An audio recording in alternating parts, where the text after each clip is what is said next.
श्री केदारनाथ धाम हिंदू धर्म की पवित्र तीर्थ नगरी हिमालय की गोद में मंदाकिनी और सरस्वती के संगम पर स्थित है।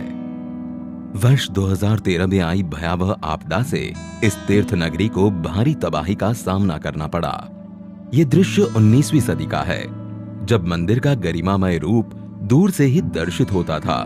इसके पीछे की ऊंची बर्फीली पहाड़ियां दृश्य की भव्यता को और बढ़ाती थी। फिर धीरे धीरे इसके चारों ओर अनियोजित इमारतें बन गई और मंदिर मानो कहीं छिप सा गया।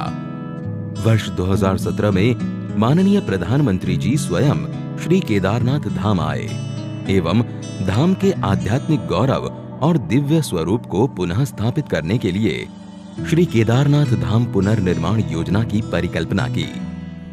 यहाँ की रुचि प्रकृति प्रवृत्ति के अनुसार ही इसका पुनर्निर्माण किया जाए।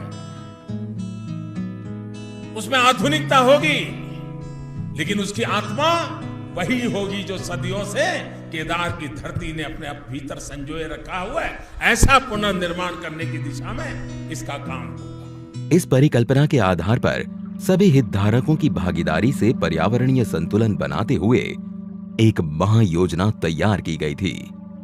गौरीकुंड से 16 किलोमीटर दूर पैदल मार्ग पर स्थित धाम में इस पैमाने की परियोजना को क्रियान्वित करना, इसके लिए निर्माण सामग्री जुटाना, दुश्वार मौसम और विषम भौगोलिक परिस्थितियों के बीच एक बड़ी चुनौती थी। मंदिर तक पहुंच मार्ग का निर्माण पहले कार्य के रूप में लिया गया। आपदा से पहले मंदिर परिसर में 10 फीट संकरे गलियारे में स्थित कई भवन क्षतिग्रस्त हो गए थे और 30,000 टन मलबा चारों ओर फैल गया था। इस मलबे को 840 फीट सीढ़ीदार मंदिर गलियारे के रूप में विकसित किया गया। इसका निर्माण क्षेत्रीय कारीगरों द्वारा 20,000 स्थानीय उपलब्ध पत्थरों का उपयोग करके किया गया। 2 नदियों के संगम पर स्थित इस 104 फीट व्यास वाले आगमन प्लाजा का निर्माण वृत्ताकार रूप में 51,000 स्थानीय पत्थरों का उपयोग करके किया गया है। वहीं मंदिर प्लाजा का निर्माण 4,340 वर्ग मीटर क्षेत्र में 15,200 स्थानीय पत्थरों से किया गया है। बाढ़ से सरस्वती और मंदाकिनी नदी के किनारों के साथ बह गई भूमि के पुनर्ग्रहण तथा बहुस्तरीय बाढ़ सुरक्षा कर मंदिर परिसर को एक द्वीप के रूप में बहाल करने के लिए दोनों नदियों पर बाढ़ सुरक्षा दीवारों का निर्माण कार्य किया गया। आपदा से क्षतिग्रस्त हो गए तीर्थ पुरोहितों के आवासों के पुनर्निर्माण का कार्य चौथे कार्य के रूप में लिया गया। चरणबद्ध तरीके से तीर्थ पुरोहितों के घरों का निर्माण स्थानीय पत्थर, लकड़ी और ढलवां छत उपयोग कर स्थानीय स्थापत्य शैली द्वारा किया जा रहा है। 5वें कार्य के रूप में आपदा से क्षतिग्रस्त श्री आदि गुरु शंकराचार्य समाधि के पुनर्निर्माण को लिया गया।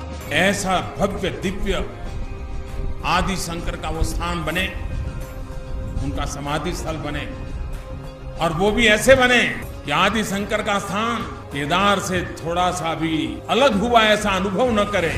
समाधि तक पहुंचने के लिए ये भूमिगत रचना, जिसमें स्मारकीय दीवारों के बीच चलकर जाना तीर्थयात्रियों को एक अनूठी यात्रा का अनुभव प्रदान करता है।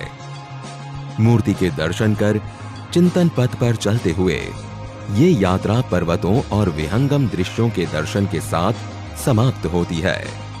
इन 5 कार्यों का लोकार्पण आज किया जा रहा है।